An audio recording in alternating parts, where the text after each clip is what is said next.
I just finished reading an incredibly powerful, simple but powerful book. It's called How to Stop Worrying and How to Start Living. It's by Dale Carnegie. And if you haven't read anything on Dale Carnegie, he's got another famous book. It's How to Win Friends and Influence People. Dale Carnegie, just as a heads up, you go to read the book, there's some old-fashioned, very old-fashioned concepts in there. So if you get easily offended, suck it up, because it's just the sign of the times. But inside the book, there are some incredibly powerful, simple techniques you can use, especially when it comes to worry. So right now it's in the middle of tax season. Accountants everywhere are stressing out. I remember I used to stress out all the time and worry about things.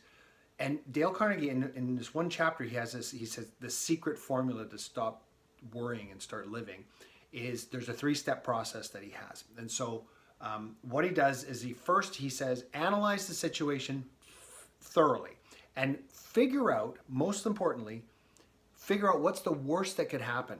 So think about the absolute worst thing that could happen as a result of this issue that you're worrying about, whatever it is. And then step 2 is get yourself mentally to completely accept that that's the outcome, and just go, well, if that's the outcome, that's what it is, and I'm going to mentally accept it and the implications of whatever happens. So for example, for me, when it was working for a client, oh my God, what if I filed this wrong and the government comes back and they're all stressed out, and the client, what's the worst that could happen? Well, the worst thing that could happen is the client could fire me. Let's say the client fires me, or I get hit with third-party penalties or something like that. Well, is that going to end my business? No. Do I have more clients? Yes, I do. But one client's not going to end me. So by going to that second stage and just accepting as if the client had left, all of a sudden you get to step 3.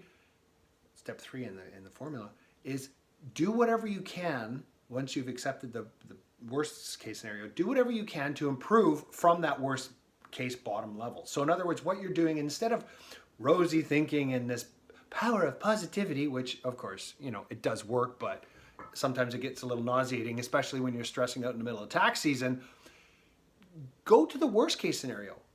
Analyze it, figure out what the worst case scenario is, then accept it as if it has happened. And then from there, work from a base level at the bottom and work up to do what you can do to fix it. And you'll find that your stress levels will go away. They'll go away because really 99% of all the horrible things in our lives happen in between our ears. It doesn't actually happen in the real life. It's all in your head. And so I highly recommend you read this book. It's fantastic. Like I said, I gave you pre-warning. There's some old-fashioned thoughts and sayings in there that may offend some people, but it's just the way they used to think back then. But that's not what you're after. You're after the really good nuggets, and this is one of those fine nuggets. So again, it's How to Stop Worrying and How to Start Living by Dale Carnegie. Highly recommend you read it, especially now through going through tax season.